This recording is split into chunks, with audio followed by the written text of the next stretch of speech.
Oh, hello there. Alright, we're going to go through a little bit of a math problem today.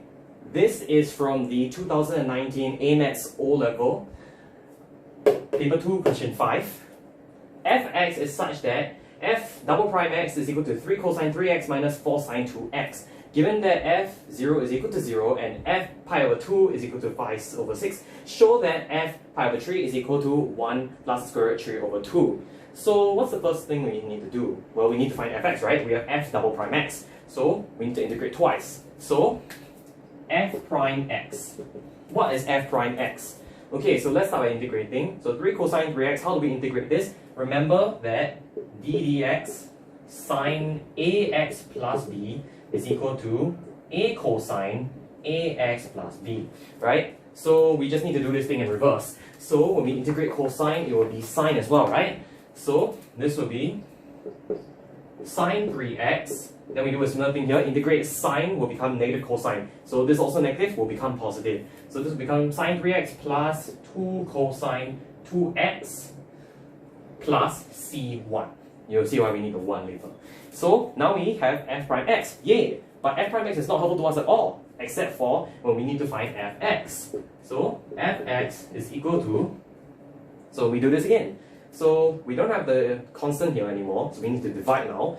So this sine will become negative cosine. So negative cosine 3x over 3. Then cosine will become sine. So plus sine 2x plus, then this is an x, right? So this is c1x. And then we have the other arbitrary constant c2. That's why I need 1 and 2 here. Now we have fx. Very good. But we need to prove this. So let's see what happens when we substitute. f0 is equal to cosine 3x over 3. Okay, so you know that from our graph, cosine 0 is it's 1, right? So this is negative 1/3. Sine 2x, when it's 0, is also 0. This is 0, so these both cancel out. So we have 1/3 plus c2. So we know this is equal to 0, so c2 is equal to 1/3. Okay, now what about f pi over 2? Okay, so we have cosine 3 pi over 2, but that divides by 3, so it's overall cosine pi over 2. From our cosine graph, you know that that is equal to, that's equal to 0. So we don't need to do with that. Sine 2x, when you multiply sine pi, it's also equal to 0. Don't need to do with that. So you have c1x. So you will have c1 pi over 2 and c2, which is 1/3. And this is all equal to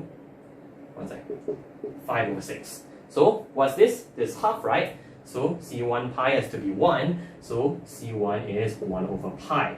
Okay, fantastic. You have our two constants. So finally, we can find this. So f pi over 3, this is equal to, okay, cosine 3x, so this will be just cosine pi, and cosine pi is it's minus 1, but there's a minus here too, so this becomes positive. So this is 1/3.